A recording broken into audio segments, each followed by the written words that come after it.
The Harry Potter book in this box is one of 25 in the entire world.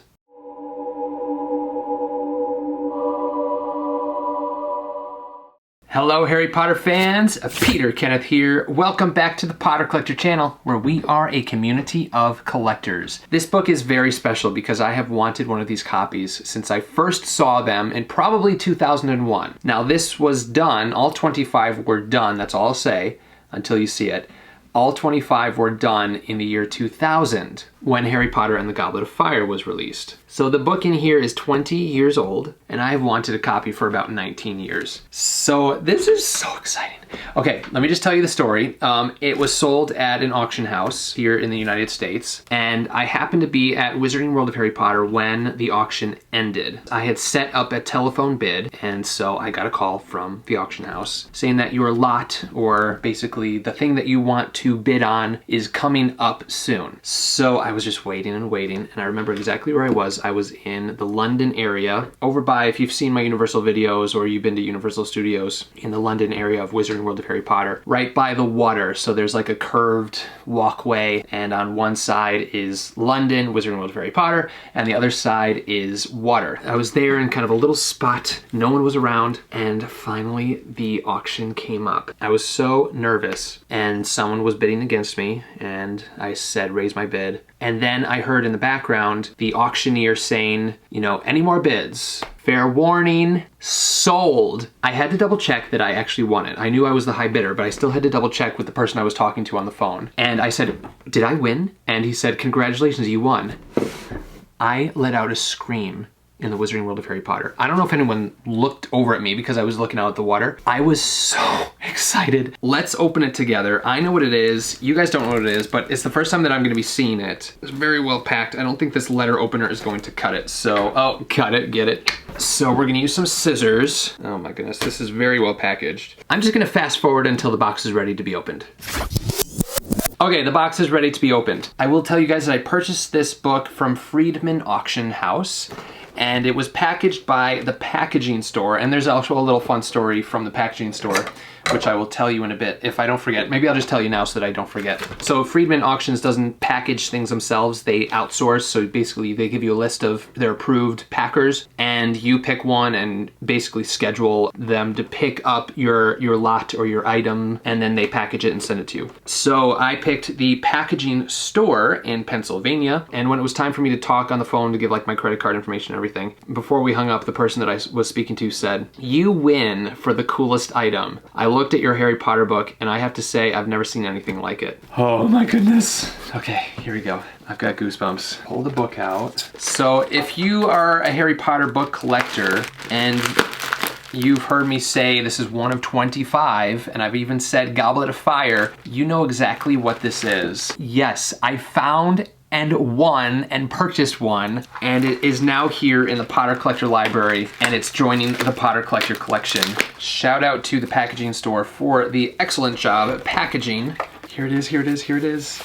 My hands are very clean and very dry. When handling rare books, you don't want to wear white gloves, I learned, because if you wear white gloves, it's a barrier between your hands and the item. So you don't know if you're accidentally dog-earing a page or something because you can't feel it through the glove. So it's better to use bare hands that are thoroughly cleaned and thoroughly dried. And it is in gorgeous, gorgeous condition. And I'll tell you more about this book. Absolutely fine. I just got chills knowing that I'm about to open up this book. Okay, there's some paperwork in here. What does this paperwork say? I'm gonna look at the paperwork. I wonder if I should read this first or if I should... No, I'm gonna show you first. Ooh, it's not there yet. No, that's not it. Now I need to do a little bit more research on this. I don't know if they were done specifically for charity or if a bookseller, which is Ed Smith Books, if Ed Smith Books commissioned these 25 to be done. I have to do a little more research. I'll be contacting Ed Smith Books to find out more information, assuming that they still exist. You're probably like, Peter, shut up and open the book, but I'm nervous. Not this, not that. Where is it? Oh, here it comes. Holy cow. Wow. I can't stop looking at it. I know you want to see it. I can't stop looking at it. This is phenomenal. So Mary Grand took 25 first printings of Harry Potter and the Goblet of Fire, which she illustrated, and she doodled 25 identical pictures on the half title page of each of those books.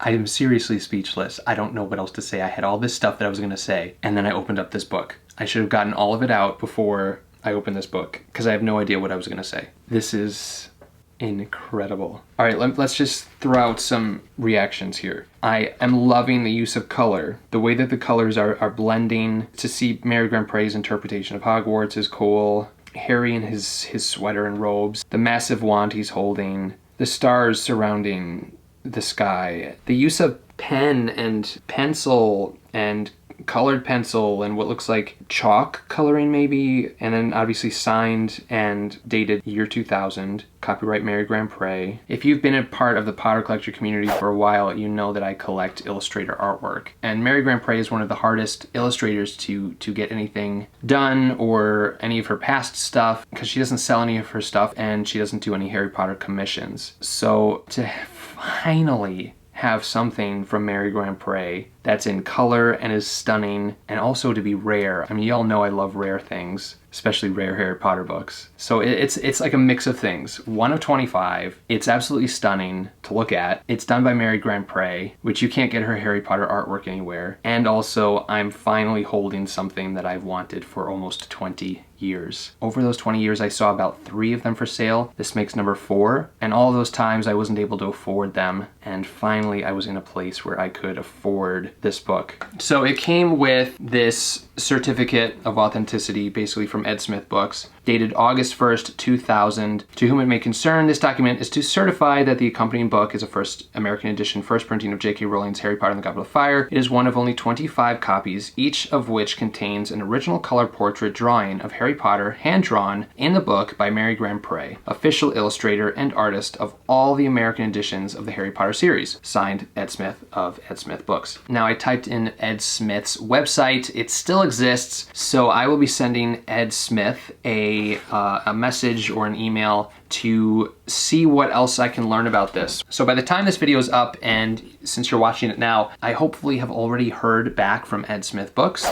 Hey guys, the Potter Collector here. So I did hear back from Ed Smith, and he told me a story about how these books came to be. So his wife is a photographer, and he went on a trip with her and ended up meeting his wife's agent, I believe he said. This agent happened to also be the agent of Mary Grandpre. So Ed and his wife and Mary met, and Mary talked about how she had never been to Paris and how she would love to go there someday. They came up with an agreement that Ed would pay Mary a certain amount of money to do 25 of these books. She did the 25 doodles of Harry in those Goblet of Fire books. She then took that money and went on a dream Paris vacation. Now, he said that originally they each sold for $2,000 a piece, and then the 25th book that he sold was also signed by J.K. Rowling. That copy sold for a lot more than $2,000. And yes, I already tried to get my hands on it, but he said that he knows the buyer, and the buyer is not going to be selling it anytime soon. So that is the story and history of this book, 1 of 25. This is quite a book. Based on the number line there, you can see it as a first printing.